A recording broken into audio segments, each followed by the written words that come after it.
Hey everybody, and welcome back to Kerbal Space Program RP-0.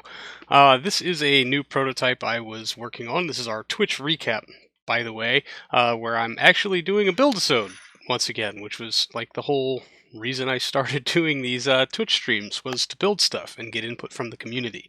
So let me tell you about the dream here. The dream is to have something that could better utilize Mars's atmosphere to slow down a whole bunch and land on the surface, maybe drop off some cargo, and then take back off and return to orbit and perform rendezvous and docking all on its own, maybe with a refuel, and then be able to repeat the process, probably not infinitely, but make 2 or 3 trips in hopes of being able to achieve some form of targetable landings, which would have been a really nice goal. So this was the initial prototype that I built off stream and was just about ready to start testing. This is something I literally threw together in about like 15 minutes, so I had very low hopes of it happening. But let's get it out on the runway and do our first tests. Old me, take it away. Alright, let's bring up our robotics window. Servo controls. Let's pivot these down just a bit.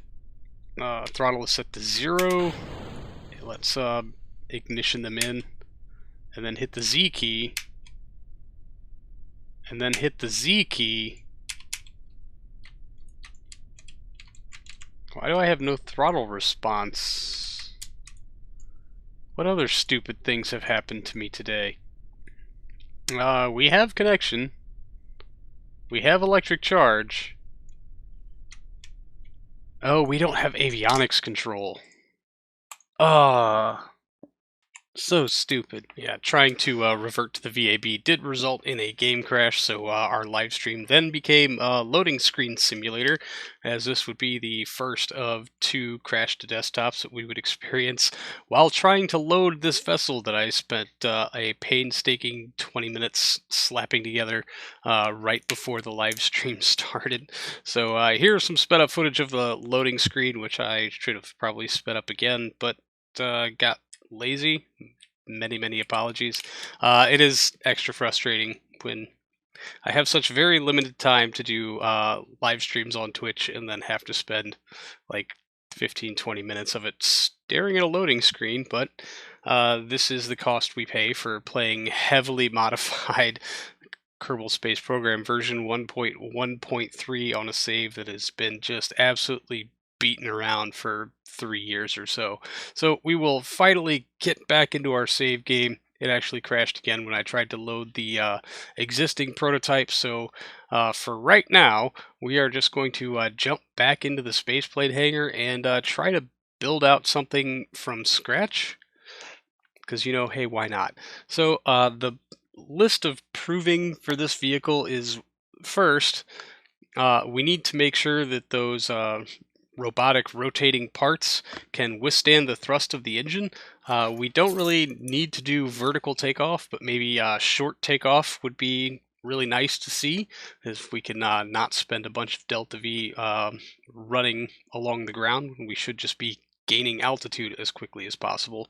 So here's our trick to get a nice solid attachment point for these engines, is to attach them directly onto the hinge and then rotate the engine part 90 degrees and then just kind of clip it out and back. And now it will rotate on the axis that we want, and hopefully all of that will work real well. I have that shroud around the engine to kind of protect it from entry heating. Entry from low Mars orbit is really not that bad, and I'm pretty sure that even though these parts are not rated for re-entry speeds, that would be the fuselage part. Everything else is a shielded tank because, just in case. It's the capture into orbit that concerns me somewhat. So, alright, SAS is armed. Throttle is set to full. Ignition. Oh yeah, these Estes engines. Fantastic. Yeah, that's one more thing I'm gonna have to fix. I'm very sad to report that these rotational assemblies seem to be okay with this.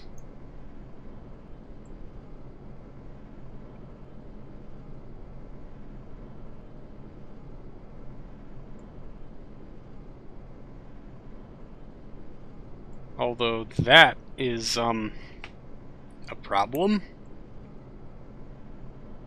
Why are these so okay with this?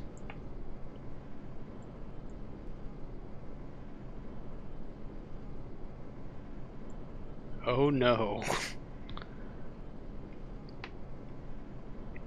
You weren't really talking about a mission to an asteroid in Earth orbit, because that is entirely uninteresting. It is, however, the safest way to put a crew on an asteroid. And it's nice that we're getting thrust from these shielded engine ports. Although the temperature control on those things is not very good. That's really interesting that those rotational assemblies actually... Oh, vapor and feed lines. Yeah, that would be a problem.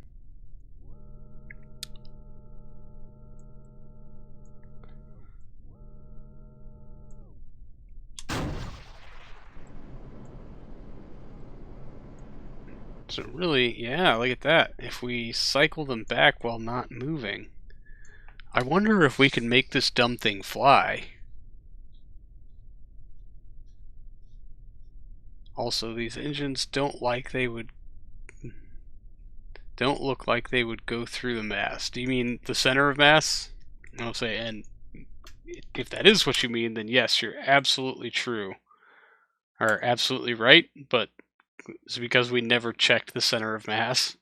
And we're not actually trying to get vertical takeoff. So we'll jump back into the VAB now that we at least are pretty sure that those robotic parts will handle the torque, and we need to, of course, increase our avionics load. So we'll just drop one of these avionics cores in the cargo bay. That'll support up to 150 tons. I'm thinking we're going to stay well underneath that limit. But just for stability's sake and being able to use these engines to brake while kind of flying and help slow us down, we're going to try to put those robotic hinges as close to the center of mass as we can. Of course, we do intend to have cargo in the cargo bay, but now it's time to kind of rebuild our wing sections. I'd already mostly forgotten how I had them set up initially, but Mars, not really known for its ease of flying aircraft, but we also need to account for very high speeds. More so than we need to account for lift. We really just need the lifting body to act as a brake. We don't need to fly. We need to slow down and, well, okay, we do need to fly. We need to stay airborne long enough to shed off a whole bunch of speed so that we can touch down on wheels without a huge host of problems. Of course, this is just kind of prototyping something out. We just want to see how well the basic mechanics of this whole thing work. We'll worry about getting a actually stable airframe as we kind of proof out the design just a little bit more. This is obviously a very early prototype, and as such, FAR absolutely hates it. It is unstable at pretty much every speed at any altitude, no matter what. Yeah, look at that center lift way the hell up there. It has no right to be that far forward. It will definitely create a lot of instability. I do plan on giving us a little bit of a nose cone back there. We're going to try to shift a few more things around, do more testing. Like I said, early prototype. And it was just something that I could play around with a little bit and try to test out what is definitely going to be a really bad idea. But doesn't mean I'm not going to try. So we'll get this thing out on the runway. We're probably going to speed through a lot of our testing. Otherwise, we're going to be here for like 4.5 hours. And yeah, that I'm sure I mentioned it before, but the real plume config for this engine is completely borked. That's just another thing I'm going to have to go back in and fix later, because I would really like to use this engine. Maybe not so much for this project, but in general. The Estes 2, I think. It's a pretty good engine. Really high specific impulse for a hypergolic engine, like 340 seconds. There was, yeah, crashing into the water. Nose pitched up violently because this thing is horrendously unstable. but we're also just kind of checking out the physics of the platform. If we angle the engines too wrongly, they get vapor in the feed lines and shut down, and that could prove to be a problem. There's the bump in the runway costing us yet another test run. So we'll just go ahead and give this a third try. I would really like to see it just kind of cleanly move on its own. And yeah, here's wheel physics trying very desperately to kill us, but we actually do get up to a, I guess, a lift-offable speed right here at the end of the runway before things just violently explode. So that was actually going to conclude the amount of testing I was going to do with that particular vehicle for this live stream. I was getting just a little bit frustrated that the game kept crashing. The real plume thing was all messed up. Yeah, and instability, it's just kind of embarrassing. Aircraft winged things I tend to build better on my own because I'm just more patient when it's just me and the Pandora playlist. So for a little while, we're going to jump out here to Harmonia Station, and we're actually going to use this time to radio some science in. They have such a huge backlog of data. They're actually still researching stuff from the second Mars landing. They have not touched any data from the most recent Mars landing, or the trip out to Deimos. I think we're starting to kind of peck away at some of the data from the Phobos landings that we did years ago. But this poor laboratory, and this is my fault for kind of ignoring it for as long as I have, and basically just letting it sit there with all this science ready to transmit from the lab and then just not transmitting it. But they're kicking it out at a rate of like 50 something per day. Or so every 10 days or so, a little less than 10 days, we really should come back, check in with them, and radio back our 500 free science, which is nothing to really shake a stick at. And then kind of reload the lab. As you can see, we're going to spend a lot of time going through our backlog of data and figuring out what we can squeeze in there.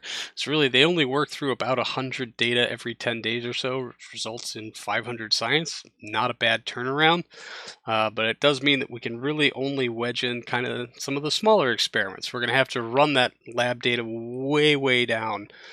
We do have like one or two things that are like 300. I think we got one in there that's 500. The lab can only hold 750. So we kind of got to parse these things out very carefully. Maybe start getting all strategical about it or something so that we can try to research through as much of this before it's time for this crew to come home, which they do need one more refueling trip that will be going out later this year, along with some new hardware for the station, including something with a lot of windows, a new life support container, as well as some kerosene and liquid oxygen to make sure that we can bring them all home safely before we cycle out the next crew. But we do need to start planning for what objectives the next crew is going to be responsible for. I would like to do more things on the surface, but I think for at least a couple of years, our crewed missions are going to focus around Venus and our activities there, as we do have a new orbital station that is almost entirely set up. We just need to dock the two already in orbit life support pods, or at least one of them, so that any arriving crew will be able to eat and breathe and stay hydrated, which I guess that's important for somebody somewhere or something. But it's really just I have to go take the time to actually do many aero braking passes in a very high Venus atmosphere to slow down enough and then match orbits, etc. It's time consuming, which is why I haven't gotten around to doing it, because it also just doesn't make for very enjoyable viewing, much like all of this radio in stuff that we have been doing, although we have bumped up our science quite significantly, and after that we'll actually just kind of bite the bullet and go off and do some of our other live mission-y stuff and just kind of let them handle things in the background for a while. So our next Kerbal alarm clock activity was involving the Saturn Moon Surface Explorer missions 1 and 2, both of which have made their transition into Saturn SOI. Now, these missions were launched a very long time ago, and there's two of them. Both of them are going to try to land on Enceladus. I guess one of them, if it succeeds, cool. The other one, if not, maybe we'll, well, if the first one succeeds, we'll direct the second one to a different moon of Saturn and just try to, I don't know, get lucky, I guess. But we did forget to activate the comms on one of these flights, which is not so much a hindrance as far as flight planning, but a great hindrance as far as being able to complete a contract, because it will have to radio things in. As you can see here, this vessel has no connection. I was really hoping that maybe it would be within range of something that would pick it up on the short band and be able to establish a comms link so that we could turn on its primary antenna dish and proceed with mission as normal, but so far no such luck. Thankfully, there's a preloaded computer program to put it into Saturn orbit, and hopefully after that we will get close enough to another spacecraft to establish a comms link, activate that relay dish, and proceed with business as usual. So for right now, and of course it's the second craft that has way less fuel than the first, so we will be relying very heavily on gravity assist to try to get us into an Enceladus orbit so that we can hopefully complete this mission and a very lucrative contract. But we are coming up on our orbital insertion burn for this vehicle, so very briefly, as we pass through the very outer reaches of Saturn's rings, I will turn you over to Old Me. Oh, 2 minutes. Alright, come on. So yeah, I did not check to see if RCS was still armed. That would have been a good thing, because this would have just been absolutely tragic had it not been. Alright, ullage. Engine is green. Ignition. Whoa! Hey there, buddy. Oh, come on. I accidentally hit the X key while trying to hit the S key, because apparently I have really fat human fingers. And now we wait. Now, we're going to go ahead and bump up the time warp a bunch. Well, apparently this burn is going to take another 6 minutes. I find that a little hard to believe, but it is what it is.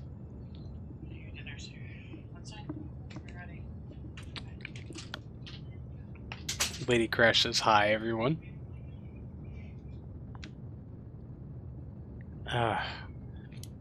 I really don't have very high hopes for this mission being successful.